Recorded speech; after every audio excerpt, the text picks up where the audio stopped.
நெருக்கத்தின் காலத்தில் உதவியை எதிர்பார்க்கிறீங்களா? இன்று கர்த்தர் உங்களுக்கு சொல்லுவது எரேமியா 15:11. தீங்கின் காலத்திலும் நெருக்கத்தின் காலத்திலும் உனக்காக நான் சத்துருவுக்கு எதிர்பட்டு உனக்கு சகாயம் செய்வேன். எசேக்கியா ராஜாவுக்கு சனகரிப் மூலமாக தீங்கும் நெருக்கமும் ஏற்பட்டது. அவரோ தேவனை நோக்கி பார்த்தார். தேவன் தன் தூதர்களை அனுப்பி சத்துருக்களை ஒரேடியாக அழித்து எசேக்கியா ராஜாவுக்கு சகாயம் செய்தார். மிக பெரிய தீங்கும் நெருக்கமும் என்ன தெரியுமாங்க? மனமடிவாக பேசுவது. நம் இருதயம் உடைந்து போய் நம்மளையே அறியாம நம்ம தோல்விக்கு நேராய் நடக்கும்.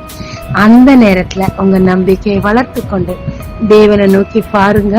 உங்க சத்துருக்கு எதிர்பட்டு உங்களுக்கு அவர் சகாயம் செய்வாருங்க. ஜெபிக்கலாமாங்க.